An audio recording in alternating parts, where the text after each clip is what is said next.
안녕하세요. 세상을 이롭게 하는 일에 관심 많은 승무원쌤 김용숙입니다.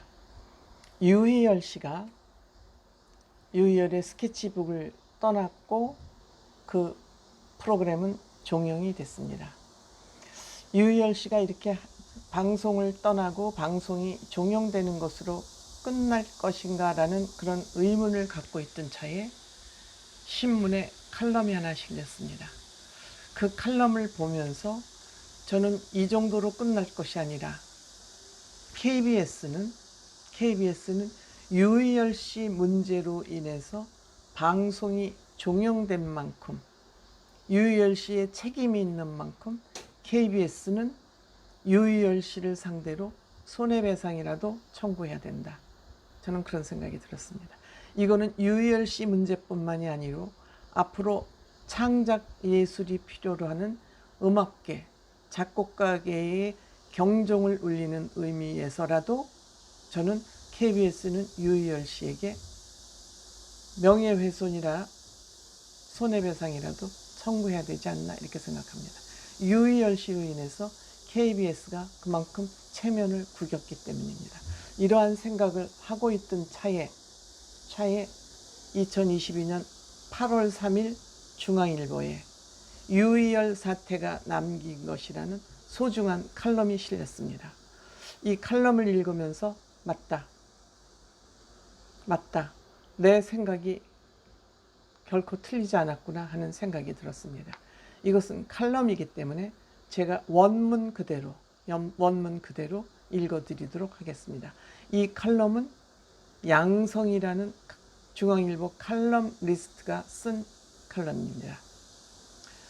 하루아침에 추락하는 것이 이런 것 아닐까? 아주 사적인 밤으로 사카모토 류이치의 아쿠아 표절의혹에 휘말린 작곡가 유희열 얘기다. 방송 활동을 중단했지만 다른 곡들로까지 표절 의혹이 번졌다. 서울대 작곡가 출신 인기 음악가 제작자 방송인의 명성이 돌이키기 힘든 흠집이 났다. 아주 사적인 밤에 대해 사카모토 측은 음악은 유사해 보이지만 표절은 아니다라는 입장문을 냈고 유희열은 무의식 중에 기억 속에 남아있던 유사한 진행 방식으로 곡을 쓰게 됐다고 사과했다. 양측이 다 메인 테마의 유사성은 인정했지만 표절로 못 받거나 법적 공방으로 나가지는 않은 것이다. 문제는 대중 반응, 도둑질한 노래를 좋아했다는 배신감, 남의 곡으로 배불린 파렴치라는 도덕적 질타가 쏟아졌다.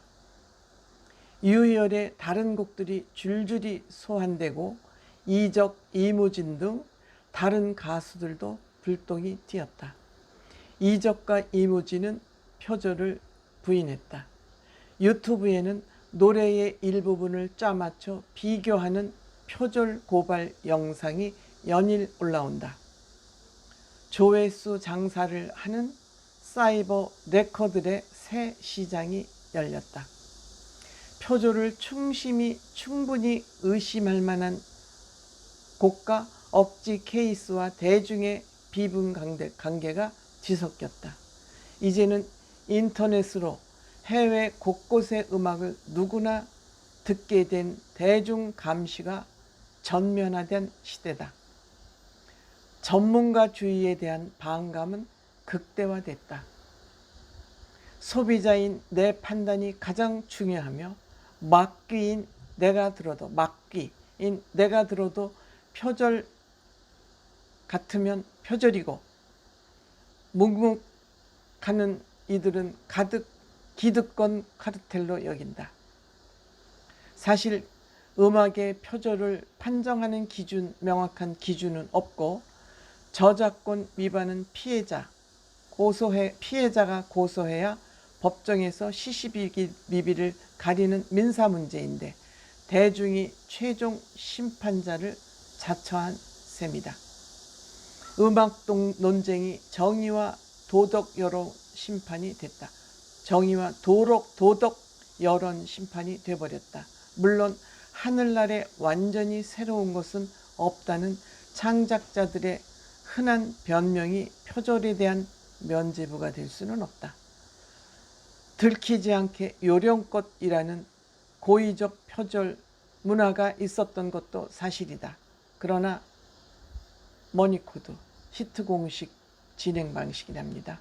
레퍼런스, 참조, 오마주, 샘플링, 패러다임, 인용 등의 창작 영역 안에 들어와 있고, 편곡은 지금 이 시대의 작곡 방식을 관통하는 본질 중에 하나다.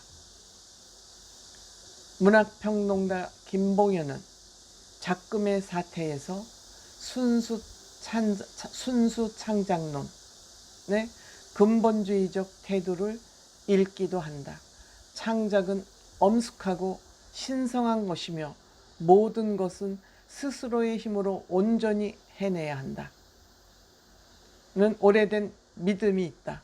그러나 작곡의 영향을 받을까봐 다른 음악은 아예 듣지 않는다는 부활의 리더 김태원 씨처럼 결벽증에 가까운 고전적 창작 방식을 고수하는 사람도 있고, 좋아하는 아티스트에게 받은 영감을 드러내며 그 재해석에 올인해온 유희열 같은 스타일도 있다. 사카모토 역시 입장문에서 모든 창작물은 기존 예술의 영향을 받는다. 거기에 자신의 독창성 5 내지 10%를 가미한다면 훌륭하고 감사할 일이라고 밝혔다. 인용이 되지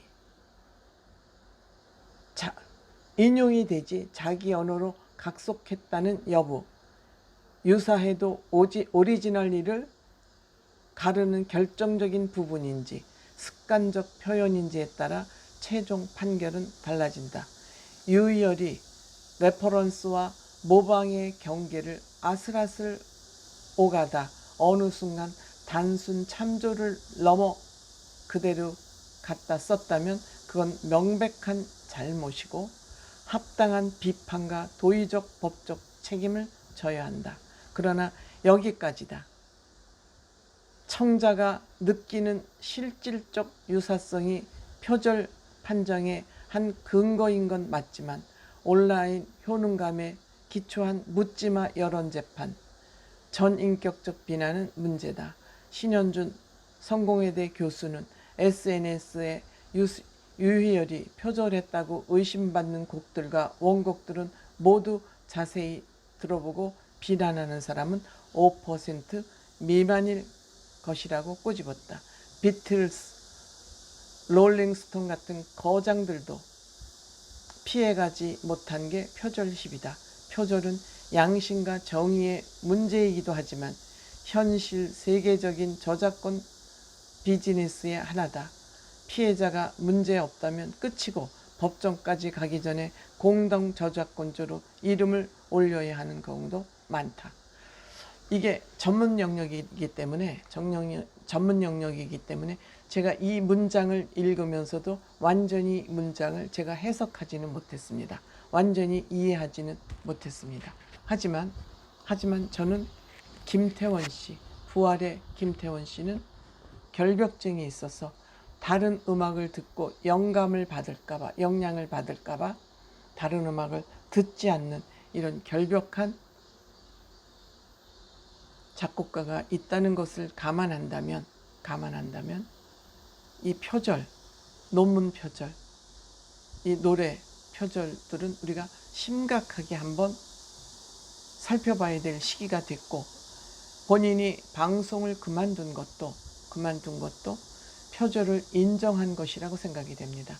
때문에 방송국도 일정 부분 책임을 져야 하고 유희열 씨도 책임을 져야 한다는 것이 저 개인적인 생각입니다. 고맙습니다.